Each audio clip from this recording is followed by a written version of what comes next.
Balandi à micro du pasteur Bobo, partout où vous êtes, à travers le monde, Bozomona, Tosali, na Mbuta Ndombe, Azaï Bonte, Mbuta Pazala, na sur la Pinza, Makambo, Makambo ya Congo. La dernière émission, vous savez, dans le Bélé, vous savez, dans le Mingi Pinza, tout ça là, Bango, tout solo là. Il y a des porte-parole, il y a Boudou. Il y a Mayala, Boudou, il y a Congo, l'Europe, il porte la bouche autorisée, tout ça. Mbote Mbuta. Oui, Mbote Mbuta Bobo. Merci beaucoup d'être pour échanger, pour que Vandekoba Kabiso. Donc voilà, merci beaucoup. Mbuta, Mbuta, Mbuta, Mbote, Mbote Mbuta Nombas. Yenge Mbuta Bobo, Yenge Mbuta. Nombas, tu vas Bandeko? Bandombas nyonso baza bandekote mais toza ya koko moko Bandombas to retour Nombas surtout lobby famille élargie oui oui voilà donc toza vraiment donc ba Congo kombo pesa ma par exemple na ntunga Congo vraiment toza source moko marque ba Congo tu baza source moko mais on les a ancêtres au biso to place to kitaki biso nyonso. Tout ça, la bilan sur la présidence, on a toujours la demande à Semiyeme, à Zawapi, à Zawapi, les amoureux de question. Depuis le message, après ça, qui la fois passée, c'est le message, il y a comme un Congo dit-toi. Congo dit-toi, oui. Est-ce qu'il a commis à Noël, a commis à bonne année, à sa commis, oui, a commis Congo dit-toi déjà, 23 septembre 5, a commis en gros, à s'adresser à Cardinal Mosengo. Oh, oui. A commis le Cardinal Mosengo, a saigné naïe. A la responsabilité puisque Bangonde baza au devant de la scène, pas la responsabilité na bango. Va sauver Mbokawana, le pays est occupé. Le cardinal Mosengo le sait très bien et tout le monde le sait. Et il n'y a que les politiciens congolais. Ils vont tirer les choses en longueur et puis bon, on va profiter. Non, mais à 5 ans, la responsabilité va jouer rôle na bango. Cette fois-ci, position bazui va reculer. Parce que très souvent, l'Église catholique est en position dans le Congo et lorsque le Vatican a retiré la ficelle et tout ça, au monde va reculer. Mais cette fois-ci, il va reculer. Il va de l'avant pour sauver Mbokawan. Parce que le cardinal Mosengo représente le Vatican. Le Vatican est un État dans un autre État, en Italie. C'est un État. Donc, le cardinal Mosengo représente le Vatican. Donc, ce qui a intérêt au Vatican, ils appellent un régime Wana. Donc, le cardinal Mosengo a bloqué la démarche au Bazanango. Il y a un soulèvement populaire, les Congolais vont se soulever. Il a bloqué, c'est comme ça que plusieurs fois, il a bloqué, il a reculé la démarche, il a position contre les régimes, il a reculé. C'est tout simplement. Tout ça, la manifestation, la fois passée, on est parti la musée à Congo, pour Congo. Mais on a appelé le 4 janvier. Et la conférence, c'est le 6 janvier. Mais le 4 janvier, événement, il y a le 4 janvier 1959. Mais tu as le 4 janvier 2018, tu as samedi le 6 janvier. Mais parce que j'ai dit, le 4 janvier, alors tout le monde dit que nous sommes occupés, alors tu as samedi, comme ça, nous sommes en conférence vraiment organisée pour vraiment découvrir la vérité le 4 janvier 1959. Orateur Oboyebi, tu as Yaya Justine Kasavubu, tu as professeur Mbela, tu as Mutabahelele, vraiment bavandi sa histoire. Yaya Justine. Yaya Justine Kasavubu. Yaya. Yaya bisoto lobaka Yaya eza mwasi, to madame, Yaya. Oui, to bien on a kota na bisoto. To kota ko Congo la Yaya Justine, on a Congo, eza madame Justine. C'est ça madame. Soki Mbuta Bobo, voilà monsieur Bobo. Voilà. Ah, Makambo, ils ont ma tête, ils ont ma tête. Voilà, c'est ça. Ils ont un signe à respect. Et vous avez de quelle heure? Ils ont de 14h à 18h30. Donc, ils ont un temps d'abisso, tout ça, nous avons organisé dans le cadre de la cocktail, les alliés, en tout cas, ils ont une projection, ils ont expo, il y a un martyr, il y a le 24, il y a le 4 janvier 1959, donc exposé en grand. Combien bakufa bakanga portrait na photo na photo mini exposition. Mbouta Nombe, message aux années. Non, mais bon, tu peux parler sur le 4 janvier, Dengue Baton Soaebi, mais cette fois-ci, on a vraiment la vraie version de l'histoire, parce que des formations Salami Mingi, et que, bon, après, tu peux proclamer Moutaka Savubu héros national du Congo. Donc, ça, c'est une vérité. Moutaka Savubu, président. Oui, président. Ah oui, messieurs, oui, messieurs. Oui, oui. Asa héros national du Congo. Donc, tu as des formations histoire, mais cette fois-ci, vraiment, tu as vu les choses en main. Tu as déclaré héros national. Donc, voilà, le 6 janvier.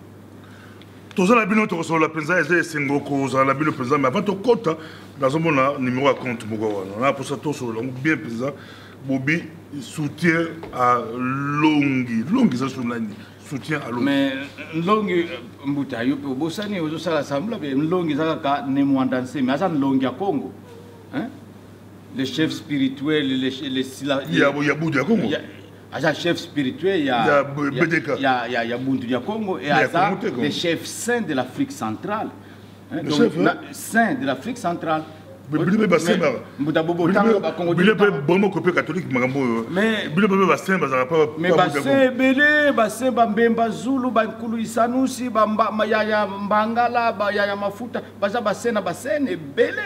Mais baya vitaki mpa ba anuarite bobenga comme ba sente bino bokumsaka ba paya oya ba paya oya numéro compte pourquoi numéro compte mais numéro compte to tche soutien na makambo ozo sala pour la libération ya Congo parce que ça ba sur action et non poche na été mais ba action oya zo senga ba soulèvement populaire makambo zo senga pour na ko éveiller ya conscience ya peuple congolais yango zo senga lisalisi oya bandeko na biso o baza vraiment po bazo salango déjà merci mingi na bandeko na biso o bazo salisa biso o bazo zanga te ko bosana te ko chamwa quelque chose na compte oyo donc compte na biso yango oyo asembanza eza a bandeko na biso bobo sala yango te o ba salisa biso déjà matondo mbida matondo tuluveni ba open ba chete bazaka na pongi bandeko na biso bokani boye ba ngote libération ya mboka wana ezaka ka biso moko ba congolais ezana ba marche pacifique te mais ezana soulèvement populaire o asengi. Merci beaucoup là, c'est une émission spéciale. Tu vas donner un appel important. Babi Basunga Longi, soutien à Longi, c'est-à-dire à action. Mais tu écoutes Mama Congo, Bobi, à autre que le cardinal Mosengo, à Ebisi Mbala, au cardinal Mosengo, à Zonga Simate, mais il y a beaucoup à la fois pousser le bagage. Batu ne se bat plus sa confiance dans le monde semi bataille de bosso bango sima c'est quoi ils en est Congo le comment bien bosso monango ba opposant ba le 19 décembre mbutu au petit mwambo a boy basango parce que bandi bili mobeti ba boko basango ba bandi chaque jeudi comme ngongeza ko beti la Kinshasa ya ressenté batu ne se bat au CPLA bino bolo bili. Non mais c'est bien ceux qui action on est bandi il y a ko beta banini tout ça ba couvercle et tout ça. C'est très bien. Il y a un sengi na ba catholique va reculer cette fois-ci. N'est na loba qui tantôt va reculer to kende de l'avant pour te sauver Bokawana. Bon. C'est vrai que ba contrainte ezali parce que le catholique baza na ba continent. On a Vatican. Vatican c'est une église occidentale. Donc ceux qui ba moni que intérêt na bango ezate ya kolongola kanambe bako tirer ma ficelle bako mona maleme mouvement wane bandir bana s'affaiblir et finalement il faut disparaître. C'est comme ça que nan ba catholique ba salaka plusieurs fois déjà. Bamakesa bazali c'est comme ça que les monatés mazosenga quand même soutien pour que bon tout méga routier na meilleures conditions de travail pour que oui travail nyonso sans bongo beaucoup avancer. Donc il faut que ça la nyonso na mbongo. C'est comme ça que azaki na posa ya soutien wana financier pour que voilà to routier na meilleures conditions de travail. Donc voilà quoi. Tu veux qu'on réclame mututé à ça quelque chose alors qu'à ça na mbongo te, bo pesi mbongo te. Non. Pour que pesa mutu ba moyen et après bon réclamer quelque chose. Et monsieur le n'a pas monté aux spécial. Cela si surtout Katiawa, Tozala Bango, Bordasso extrême que pour Mbutandombe, il y a la coupe équipée des hommes, si Mboa Boy, Tozote extrême que tu peux sabino, il y a la coupe équipée.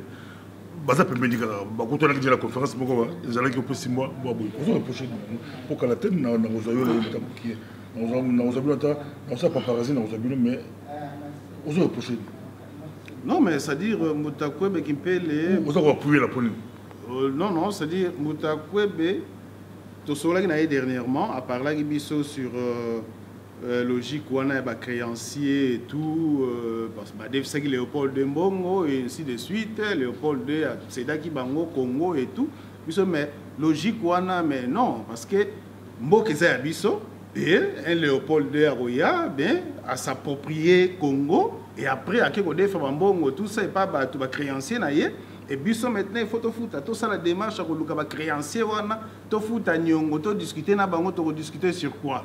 Le pays nous appartient. Si vous avez une révolution, vous bengani tout ce monde-là. Vous avez une la démarche de créancier, pourquoi? C'est ça, c'est là où Bissona Mutakwebe vous avez la démarche, pourquoi? Le pain où ayo, Mutumoga yé, à côté, tout ça, c'est des ordres, lobby organisé, ou bengani yé, Mutuana a té, quand nous parlons, on n'a eu pas battu, yo que nous l'avons battu, non. Vous vous en prendrez à vous-même là-bas. Parce que ça, c'est ma parcelle. Et sa parcelle, donc, on a négocié dans mon touté. Na bengani bino, c'est tout. C'est comme ça. Toujours la bino, bon lancer message, bon, na landa bino, caméra, bon landa bino, na landa bino, parce que bon lancer message, na ba congolais, na ba homme politique, na ba congolais, parce que des temps à chaque fois toujours la bino, bon lancer toujours message, bon message à bino, tes message à longi, bon lancer kayango. Na tigre bino, bon lancer message, na landa bino, un peu après, nous devons sur ça, bon lancer message. Bon Congolais, comme vous le savez, le Congo est occupé. Ça fait déjà, bon, depuis 97 musée à Yakina Rwandais jusqu'à aujourd'hui, et tout petit à petit, on va comprendre que oui, le pays est occupé, le pays est occupé. On ne refuse pas que les étrangers ne pas nabiso, mais il y a beaucoup de nationalités en bonne et due forme. Et après, beaucoup de Congolais et la constitution a limite. Mais il y a avec les armes, conquérir, vandi, ça c'est une occupation. Et cette occupation, donc le pays est occupé. Il y a le 7 août, les Congolais vont se soulever pour les étrangers. Mais il a été contredit par le même Congolais. Les politiciens congolais de l'opposition va contredire non, Bisoto Sengi, ville morte. Contradiction totale. Ville morte. C'est comme ça que les 7 Congo, Babimaki et tout, mais les autres Babimaki parce que message sont en parallèle, ça c'est vraiment malheureux. Alors, 2017 et Sili, toujours à 2018, tu prendre conscience bisonions. Parce que tu es que Congo, tu as la communauté belé, chaque élite politique, il y a chacune de ces communautés a la responsabilité, il y a que veiller à la souveraineté à ma belé na bango, il y a défense, il y a ma belé na bango, et puis il y a devoir de mettre la population na bango en sécurité.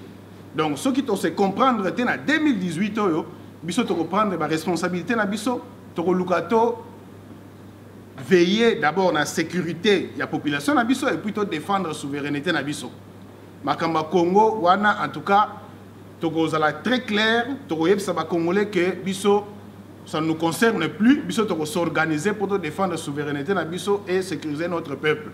C'est ce que nous allons faire en 2018. Ce qui to se comprendre te parler d'une seule voix. C'est ce que nous allons faire. Donc il est temps 2018 on mettre fin à Makambo. Tout le monde a dit que le Congo est occupé. Mindele bango moko batie kanambe na pouvoir ba ebisi bino que nenge bazwa kiye ba bomi Laurent Désiré Kabila na 15 jours seulement ba bomi ye ba remplacer Rwandais parce que azali manipulable et tout. Donc ça c'est très important bandeko va comprendre yango. Sinon to s'en sortir était ceux qui ba msusu bazo kende na démocratie tout ça alors que le pays est occupé. Ba msusu ba ça discours non to libérer mboka mais entre-temps bazo senga ba négociation. Pour libérer mboka on libère qu'un pays occupé. Voilà, to prendre conscience en 2018 to landa makamindele bazo lobaté élection en 2018 na fin. Ozomona ndenge bazo tirer les choses en longueur na décembre 2018 créer une autre situation comme Mabiso en 2019 et Kanama Rosalisusu 3 ans il n'y a pas Manengwana. Vous comprenez un peu comment va tourner Biso en bourrique? Vous comprenez un peu?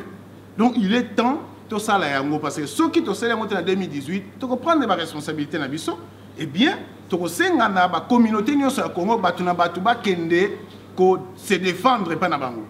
Nous allons demander aux opposants d'aller défendre leur territoire. Botika biso na Kinshasa, na face boena ba Rwandais, nous allons nous battre avec et nous allons les chasser. C'est vous qui nous empêchez de le faire. Bon, vous avez conscience. C'est ce que nous voulons. Bon, vous avez conscience en 2018, on mettre fin à l'occupation et tout ça la transition à 3 ans pour partager pouvoir toutes les communautés puisque Makamounion se zone à 0, mutu mokota go yalo bo no toke na ba élection parce que opposition à bon élection. On ne va pas aux élections, on va à une transition de 3 ans où on partager pouvoir, toutes les communautés se retrouver et on a élection 3 ans après. Donc voilà, message de l'Europe Sabino Yangwana et le 6 janvier, je pense que Mbouta a martelé sur Yangwa. Et voilà. Mbouta, je ne vais pas faire la tautologie ici parce que Mtandombe a lobby presque nyon sommet bande konabiso. Congo die to wana botanga ngo malamu 2375 oyo ne mwandansemi akomeli monseigneur cardinal Mosengo. Donc a joué rôle na ye oyo batindela na mboka wana en tant que responsable. Abelu Beladio asala yango na tango ya 1665 na bataille ya Mbwila oyo aloba oyo vitakanga yebisa ke kobosa na teke ne mwanda Kongo aloba ke Congo tadi kabaswe mbasinga parce que zakaka ba azalaki PAB mais azalaki pona peuple na ye ayebaki masolo yango tozo senga bino boya le 6 janvier bozanga te pour masolo na eza ekofongola bino miso parce que version ya bien boyebi yango. Et donc, en tout cas, nous avons un plaisir. Quand tu dis comme ça signifie qu'à la fin, tu vas me poignarder dans le dos. Ça signifie que... Oui, à deux parlements, il faut poto, ma fouta, la simago, tout le monde est dans mon Non, mais lorsque vous parlez de cette théorie, hein, des créanciers, du roi Léopold II de Belgique et tout, et bon, il faut courir derrière Bango pour négocier na Bango et tout pour obtenir enfin libération vraiment à Congo. Alors, nous devons soutenir les marches au Hanate, tout simplement parce que ce sont des étrangers, il y a un beau cannabis, il y a un Bango. Très bien, mais après, se comporter qui va coloniser Bisso et après, ça y arrangement entre eux les Européens. On a des films, on a des Congo, tout ça. Vous comprenez? Alors, Bisso maintenant, les lots, en 1960, Tomboki, tout c'est indépendance. Ah bon? Attendez, Mouta. Indépendance officiellement aussi à Moscou. Si vous allez aujourd'hui à l'ONU, on vous dira que le Congo est indépendant. Mais l'indépendance,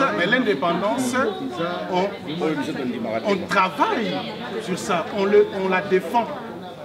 L'indépendance, on la défend. Mais nous, Tokataki, justement, lutte pour défendre l'indépendance. Et voilà que accepter qu'on jouait les gendarmes du capitalisme en Afrique, et voilà que 32 ans à pouvoir. Donc le pays nous appartient, on n'a pas à faire une quelconque démarche, on n'a pas créancé, Léopold II, tout ça pour négocier l'indépendance. On n'a pas à faire ça, c'est notre pays. Donc, on se réapproprie notre pays, c'est tout. Bon, on se réapproprie notre pays. Dans l'exemple qui nous liste, il y a entreprises, il y en a 86. Hein?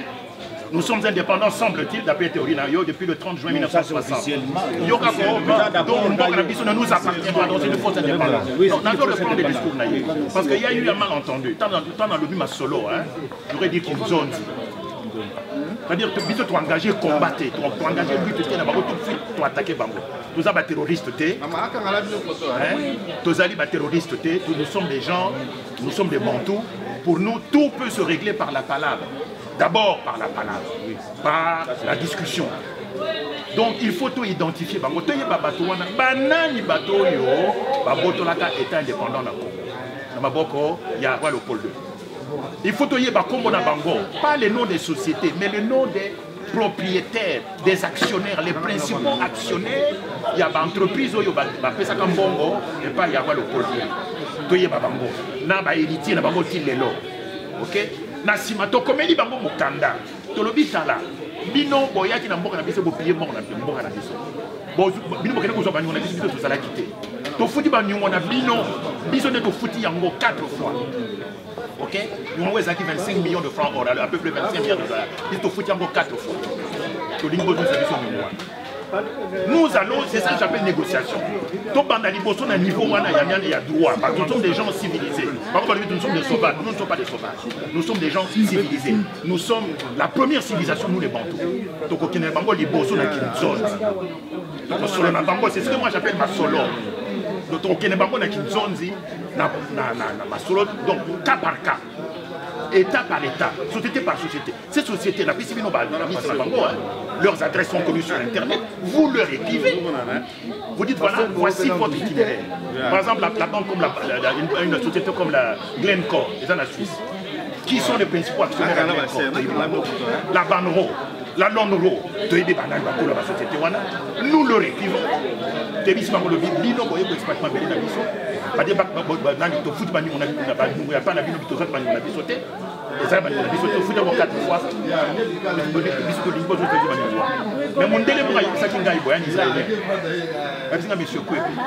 jour où le Congo pose cette question pour déclencher la troisième guerre mondiale, même si Basaki Simbongo nous a moqué, Basaki Simbongo nous a moqué, tu comprends l'enjeu? C'est ça l'enjeu. Ceux qui ont tolobé,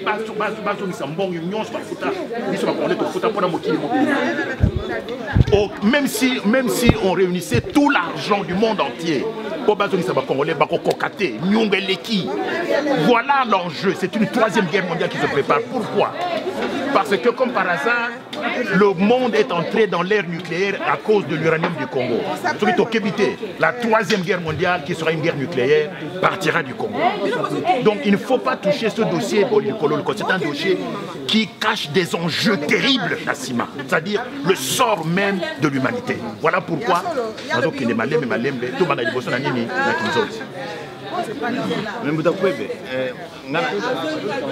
trop curieux quand vous dites Kinzonzi, ça c'est vrai. Est-ce que vous ne voyez pas que parlons un peu de la situation actuelle au Tuzanango.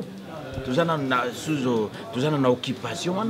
Ne mondanse me dit que to bengana no imposter wana na ba o bazokumba biso na nzela oyo bongo to kovandela Kinzonzi wana. Je suis d'accord avec Mondanse. Je suis d'accord avec Mondanse.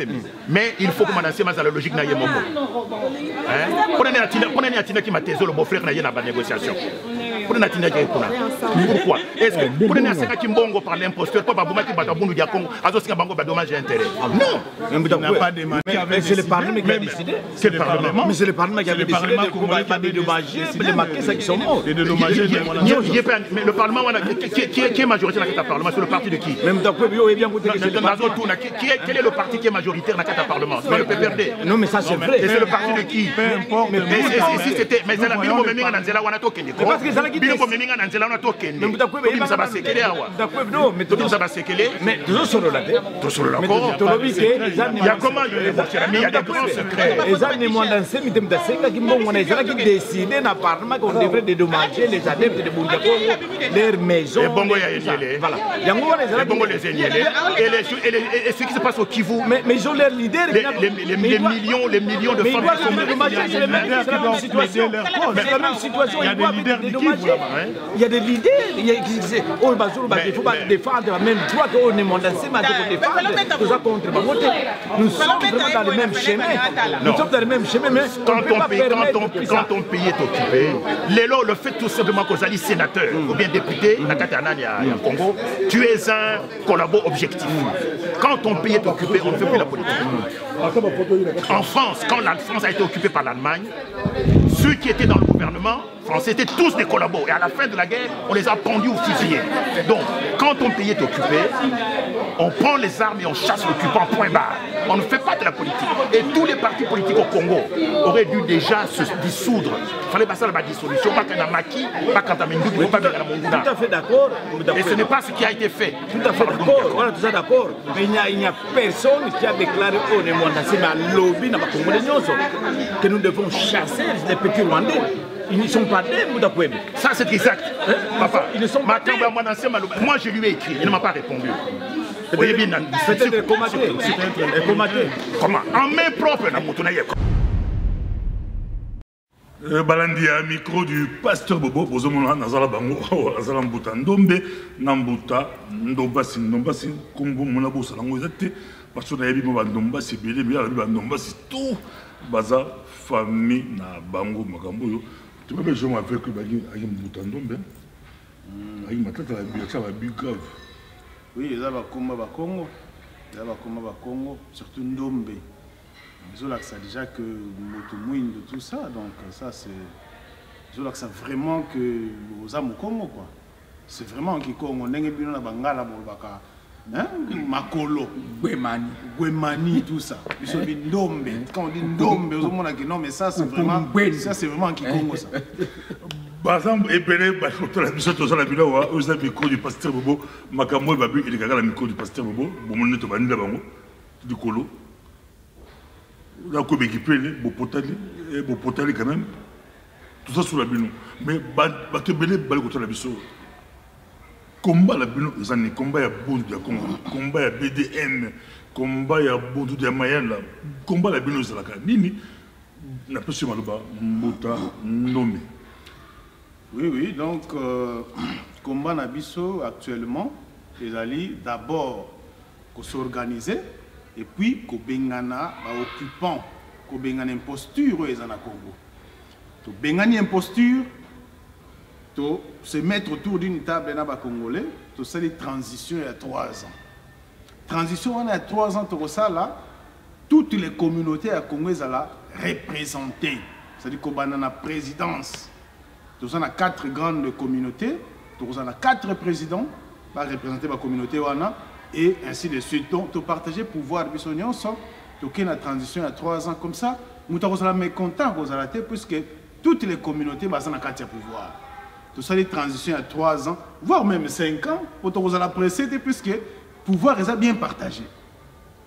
Et ce n'est qu'au sortir de cette transition, nani a président, est-ce que le président a moko ou bientôt continuer un système, il y a 4 présidents. C'est possible. Parce que nous sommes libres, il y a inventé modèle, il y a gestion, c'est un pays très complexe, ils ont beaucoup convoité. Eh bien, si tu veux s'en sortir, il faut créer un système où il y a gérer Mboka. Parce que c'est très facile pour Nabatu, Kozana, interlocuteur Moko. C'est-à-dire, que le président Moko, il suffit de faire un téléphone, tu retournes dans ces pays. C'est très facile à procéder. Mais lorsque vous avez 4 présidents, présidium, je ne suis pas le seul. Tu as 4. Tu as une décision. Tu as une décision sur 4. Et vous avez la consensuelle. Est-ce que les restes là, vous êtes d'accord dans Makambo? Vous comprenez un peu. Donc, d'une part, et sauver peu Moutoyo parce que à quoi concéder facilement sur la Guillemoko, mais du fait que vous avez 4 présidents et à concéder, c'est bon, non, mais écoutez, on est déjà d'accord, mais les restes là, est-ce que vous êtes d'accord? Vous comprenez un peu. Donc, il faut créer un modèle de gestion. Quand on est très complexe, et ça a un enjeu belé, tu ne jamais qu'on a un président Moko. Sur le président Moko, vous voyez le ministre de la salle. C'est bien que les membres ont élection. Lorsque vous avez une élection, vous truquer en haut, vous imposer Moko Moko. Il suffit de interlocuteur Moko et tout ça pour ça suffit. Les restes c'est bangoté. Le président Moko va bien un téléphone, c'est tout.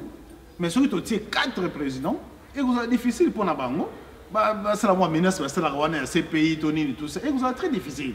Et la transition, on a décidé de aucun Congolais dans ces pays. Donc, nous avons un langage, aucun Congolais a jugé à l'extérieur du pays. Les Américains ont fait ça. Nous avons un pays très important.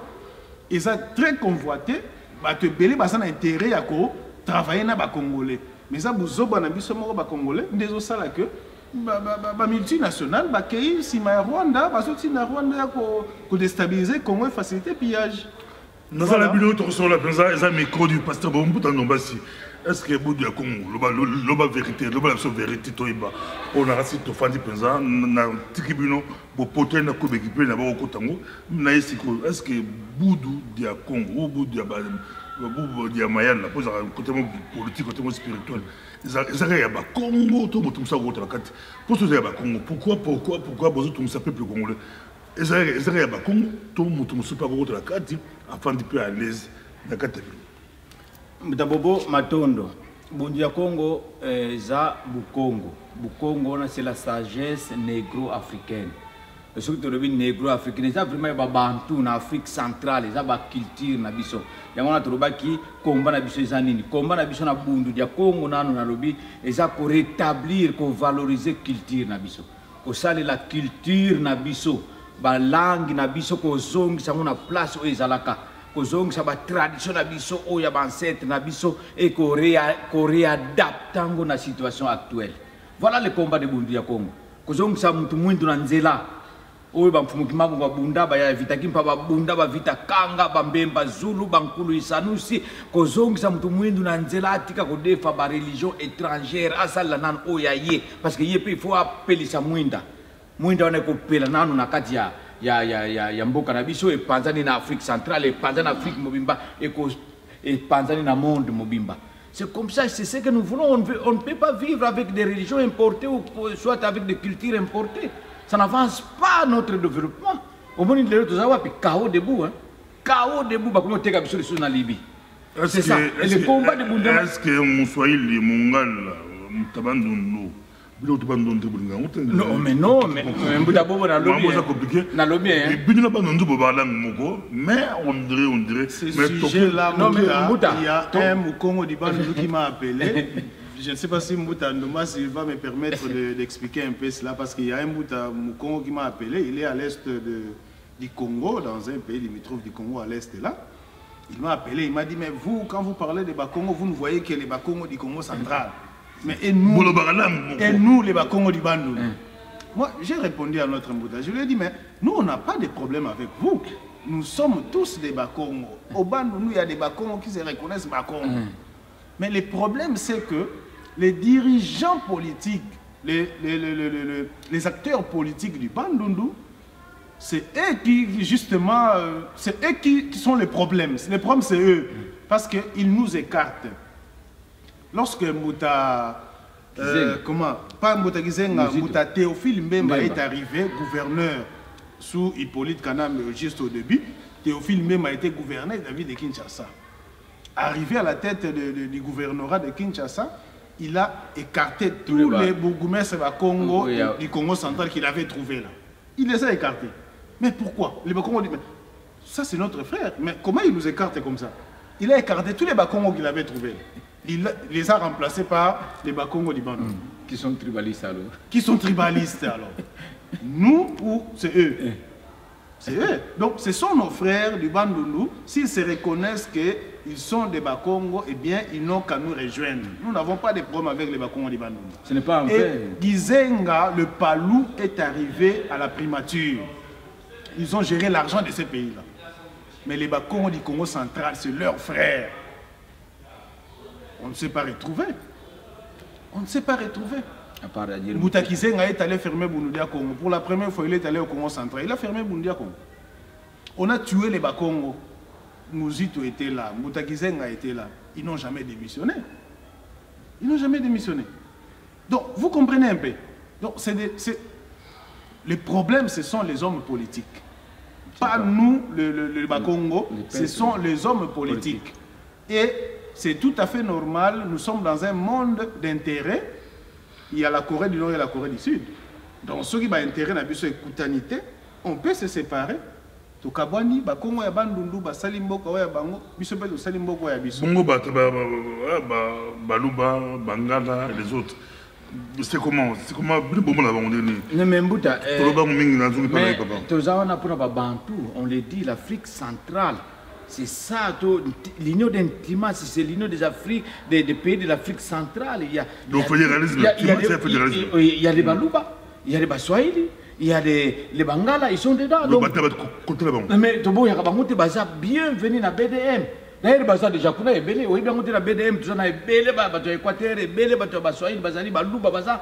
Na BDM baza na ba fonction ebele ou ba représentation ils ebele ya BDM OK et baluba basimbi bangala basimbi bato akatanga bazali donc ils a parti national il y a RDC d'une to loba kezaka ya bato wana non ils ya Congo central te BDM c'est pour tout le monde c'est pour tout Congolais d'ailleurs toujours ça on ba fiche d'adhésion ils a ebele bande ko na biso chaque dimanche tozala kana kumba na chaussée de Waf 78 boya kawana po boye ba idéologie ya bundu ya Congo idéologie ya BDM tout ça on a tous les dimanches de 10h à 15h 16h 17h idéologie BDM non mais c'est le socialisme africain hein? C'est ça notre idéologie c'est d'abord l'homme noir et l'Afrique centrale l'homme noir tout s'est développé dans Ndenge na biso pour valoriser la tradition na biso avant le 4 janvier avant vous avez bien débat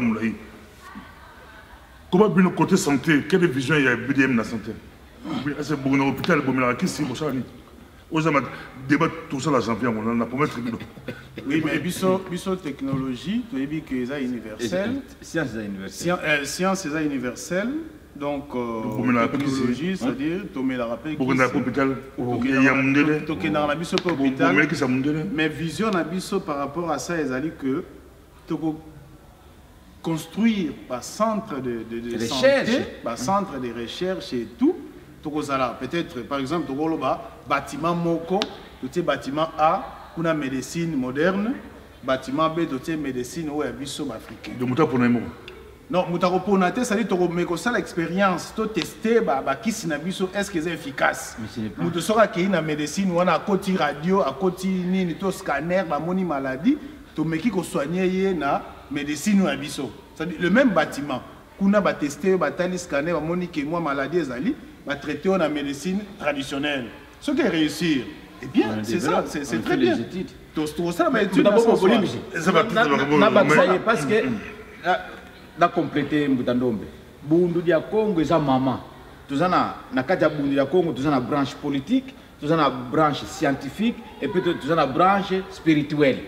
Donc bundu ya mazayu oya lo les sciences donc déjà ba recherche et ça la centre pour des recherches au sakanate parce que qui c'est ça ka banzete banini to développer ka biloko na puis to rendre en très moderne et comme ka ba tablette ba comprimé ba pilule yango ezaka ndenge moko ezaka ba science donc yango na to ba na trois branche scientifique branche politique na branche spirituelle yango esali bundu ya Congo na janvier aux amateurs avant tout ça Bakongo teba bakongo baza makasi na commerce na potowa okema tonge na nagila ndumwa mkongo ndikobeba mkongo safu kuto awasomba na kamo ga awasomba safu et pas ya pakistanais mkongo awasomba safu pas pakistanais pourquoi pas bino moko na côté commerce na rue Brabant to mala bandibu baraba ngoli bisanga ko bandibu bakongo baza pe onga na mundibu ayo wa pa mundibu na sa vrai mundibu donc arabe te o arabe ba pese kombo la ndaka ba idéologie na biso po biso dinu mudinu disu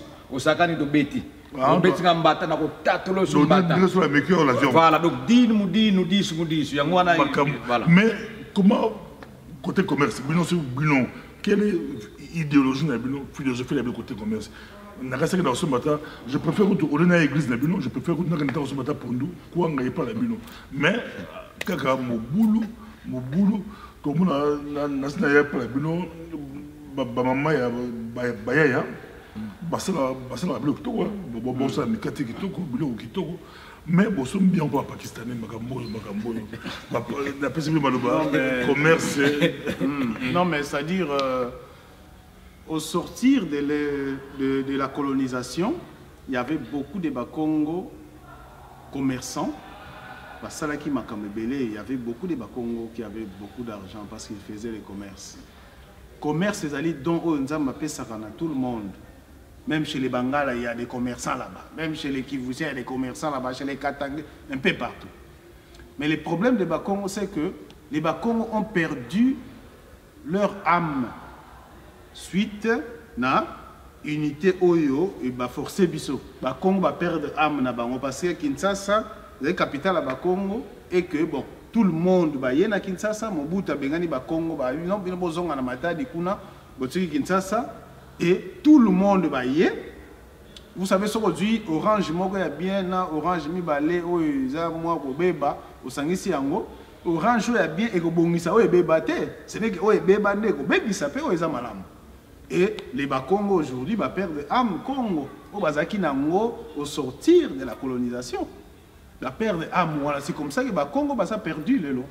Baza na âme na bango le sous-souté, baza perdu. C'est ça le problème.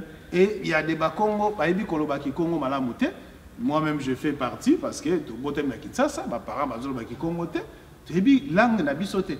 C'est ça le problème, to solo balingala alors que lingala les langue na bisoté. Ça, c'est tout à fait normal. Quand vous allez chez les Bangala là-bas, il n'y a pas de Bangala qui parlent le Kikongo là-bas. Parce que ce n'est pas leur langue. Ça, c'est tout à fait normal. Mais nous parlons les Lingala à Kinshasa. Vous allez au Congo central. Un enfant qui est né là-bas, qui n'a jamais mis les pieds à Kinshasa, mais il parle les Lingala. Vous comprenez? Donc, mais nous avons perdu notre âme. Côté commerce, c'est ça justement, nous avons perdu l'âme Congo. C'est ça justement. Il y a même le commerce, ils ont marché sous-souté tout ça par Congo. Qui bon gestionnaire et comme Bunga, et Batobanti, valeur, Bakoti, Bazo Jeremboka, et voilà, Bazo ternir image à Congo. Mais il y a des vrais Congo, on va dans l'âme Congo, Bazo capable de faire le commerce, gestion bien, tout. Bah, mais si c'est l'église au Congo, la caisse au CPLA. Oui, mais en 1960, il n'y avait que les Bakongo, la gestion en boka, comptable et tout ça. Il n'y avait que les Bakongo, parce que les Bakongo étaient très avancés par rapport à d'autres communautés. Ce n'est pas un problème, c'est un fait d'histoire. Les Bakongo étaient très avancés et il n'y avait que des Bakongo, des comptables un peu partout. Et le pays marchait très bien. Boutakasavu a laissé 12 milliards na compte. C'est comme ça que lorsque Mobutu est arrivé, il a acheté les avions que vous avez vus là, les DC-10 et tout. C'est grâce à l'argent qu'il avait trouvé que Moutakasavu avait laissé. C'est ça justement. Cette mentalité-là des bons gestionnaires. Tout ça, mais le problème c'est que, bon, to baby. C'est ça justement, to baby. Et c'est que c'est la première tribune, tu promets tribune, tu as la bango, janvier, tu as la bango, soit de janvier, ou décembre, comme un boulot. Ou décembre ou janvier, tout fan dans la banque pizza. Vous avez beau, tout ça, et vous avez passé moi, oui. Tout le monde a souhaité me rappeler le 4 janvier, mais vous avez le 6 janvier. Le 6 janvier, c'est un jour à martyr de l'indépendance. Bon, on va faire une journée à Kafou, martyr de l'indépendance. Ils ont appelé polémique. Ça appelle grande polémique. Il faut pas se sur cette grande polémique. Sur le billet du 4 janvier, ça va football, des matchs, des matchs, des matchs à poids. Maintenant, il y a des Kassavu, des Tabako, des Salaka, tout le monde a une exposition. On doit expliquer ça. Oui. Matière, il y a 4 janvier. Bakanga Mukongo, Bakanga Mungala, Temuluba, Temuswahili, O Bakanga, O Bakufawana, ce sont des Bakongo. Donc, sur les 24, au Bakanga, il y avait beaucoup de morts, hein, plus de 500 morts. Mais bon, il y a les 6, il faut vivre la réalité. Bon, oh, ils ont tout un peu qu'on gagne pour la Kwanga, je te le Bakongo, tout un peu qu'on gagne pour la Kwanga. Donc, donc, tu as un peu que ça est batterie à Kwanga. Tout le bagage est à voilà. Mais il faut pousser la Kwanga. Voilà, il faut pousser la Kwanga. Nami Pende, Nami Choponio, je peux comprendre, donc il faut y aller les 6. Les 6 sont là, ce qu'il y a. Merci beaucoup. Les amis qui bandent la option et à bout du Congo. Donc, tu rappelles oui. Donc, Yemoko grand maître à Sengi Nabiso Congolais, qui tantôt, tous s'organiser bien. Le cardinal Mosengo a respecté vraiment Moussala Naya Sala et puis Rol Naya Bonzambe a reculé cette fois-ci parce que plusieurs fois, à sa position contre les régimes, a reculé toujours. Mais cette fois-ci, a reculé, tout de l'avant, tout sauver Mokawan. Parce qu'il y a vraiment une misère totale, vraiment il faut qu'on change. C'est ça, et là on est mon UDPS, il y a plein de balouba là-bas. L'UDPS était parti des balouba, il y a plein de balouba là-bas. Félix Tshisekedi doit comprendre que le pays est occupé. Biso doit souffrir. Katumbi doit comprendre ça. Katumbi doit comprendre que le pays est occupé. Nous souffrons de cela. Nous devons mettre fin à ça. Celui qui se comprendre, eh bien, ça Félix, vous êtes Moulouba. Pour vous, vous pensez qu'il faut faire la démocratie et tout. Eh bien, allez un peu au Kasaï avec vos frères là-bas. Allez jouer le jeu de la démocratie là-bas. Comme ça, nous allons rester avec ceux qui comprennent les choses, ceux qui pensent que le pays est occupé. Nous allons nous battre avec les Rwandais. Donc c'est ça, c'est ce que nous voulons. Bon, Félix Kassé, bon. Non, mais écoutez, il y a plein de Balouba là-bas. Ils vont s'entendre là-bas. Il y a des Balouba qui supportent. Félix Kassé. Non, mais parce actuellement, les Batétés là ont leur province. Ils ont leur province. Donc il n'y a que les Balouba, les Kananga et les Mujima et tout. Donc on va s'entendre. Ils sont eux-mêmes. Non, mais quand vous allez au Katanga, c'est Kyungu. Mais quand vous allez là-bas, il y a Kyungu et Moïse. C'est le leader là-bas, c'est Kyungu. Vous êtes contre Moïse. Mais les Katangais disent que c'est leur frère. Qu'est-ce que vous allez faire maintenant? Qu'est-ce que vous allez faire? Moi, ma question est augmentée. Donc, pour la au commissaire leader à Katanga. Mais non, mais quand vous allez au Katanga, vous voyez les travaux que Moïse a fait là-bas. Avant lui, il n'y en avait pas. Il y avait des routes en état de délabrement là. Moïse Katumbi a fait quelque chose. Merci, vous comprenez? Merci beaucoup. Ça va être Bagamboyo. Na première tribune, tous on la banque en janvier. Tous fan de président, tous sur la janvier aux là. Après, beaucoup de questions, au Bossé Posaka. Mais bien, comment tu faut pas prier l'église? Mais tu botter la Congo, battre l'église. Non, mais vous êtes libre, il y a pour prier, Nzambe. Vous imposez monter. Non, tu n'as pas vérité, papa. Le monde a fait le président Mbongo. Non, mais il y a laïque, non? Non, pas du tout. L'église de réveil. Non, tu l'as libre, il y a pour prier. Non, c'est en fonction enseignement à Bisso, ou à l'Ingaïaï. C'est ça. C'est Bisso de Tokonsteya. Ou à Komona qui est Nzela na Bisso, ou à librement, ou à Monique Nzela na été avant de la Kouenaïe. Na awa na Europe, ba musulman bazali, ba hindou bazali, c'est comme ça aussi, c'est un pays laïque, donc il faut imposer de mon côté. Mais à comprendre que l'idéologie ma solo est à côté nini. Voilà. C'est ça. Merci beaucoup. À la prochaine. Merci. Matondo. Ciao. Matondo.